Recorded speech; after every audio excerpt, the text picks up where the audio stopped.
ఇక్కడ ఆంధ్ర రాష్ట్రంలో జగన్ ప్రభుత్వం వచ్చినా, ఇటు కూటమి వచ్చినా, ఇటు కాంగ్రెస్ వచ్చినా స్వాగతించాలి. అలాగనే సెంట్రల్లో కూడా ఇటు బీజేపీ ఒకవేళ మతతత్వాలు కొన్ని ఉన్నా సరే అది అధికారము దేవుడిచ్చారంటే మనం ఖచ్చితంగా లోబడాలి. రోమీలకు రాసిన పత్రిక 13వ అధ్యాయం మొదటి నుంచి చదివితే ఈ విధంగా ఉంటది. ప్రతివాడును పై అధికారులకు లోబడి ఉండవలెను, ఎలానగా దేవుని వలన కలిగినది తప్ప మరి ఏ అధికారము లేదు, ఉన్న అధికారములు దేవుని వలనే నియమింపబడి ఉన్నవి. సో కాబట్టి మనం గమనించండి, ఏ ప్రభుత్వం వచ్చినా, ఏ రాజకీయ పార్టీ అధికారంలోకి వచ్చినా అది దేవుని వల్లనే వచ్చిందని మనం గమనించి, మీకు ఇష్టం ఉన్నా ఇష్టం లేకపోయినా, మనకి విరుద్ధంగా ఉన్నా మనకి ప్రీతికరంగా ఉన్నా వారిని మనము ప్రేమతో స్వాగతించాలి. ఎందుకంటే ఆ అధికారం ఇచ్చింది దేవుడే తప్ప మరి ఎవరు కాదని మనం గమనించాలి. నాకు కూడా అభిప్రాయం ఉంటది. నేను మొదట కోరుకునేది ఏంటంటే ప్రజల క్షేమం కోరి మంచి ప్రభుత్వం రావాలి. రెండవదిగా ఖచ్చితంగా మత అల్లర్లు, మత తత్వాలు రెచ్చగొట్టే ప్రభుత్వాలు రాకుండా ఉండాలని నా వ్యక్తిగత అభిప్రాయం. ఒకవేళ ఆ రాజకీయ పార్టీ అధికారంలోకి వచ్చిందనుకోండి, మనం స్వాగతించాలి. ఎందుకంటే దానికి ఒక కారణం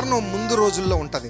సమస్తము సమకూడి మేలు కొరకే జరుగుతున్నాయని మనం గమనించి మంచి సుపరిపాలన అందించే ప్రభుత్వాలు ఎన్నుకోబడాలని మనం ప్రార్థిద్దాం. రెండోది, ఈ రిజల్ట్స్ ద్వారా ఎటువంటి అల్లర్లు, ఘర్షణలు జరగకుండా ఉండాలని, ఆంధ్ర రాష్ట్రం యొక్క క్షేమం గురించి, భారతదేశం యొక్క క్షేమం గురించి క్రైస్తవ సంఘముగా ప్రేమ కలుగుందాం. ప్రార్థన చేయవలసిన బాధ్యత మనకు.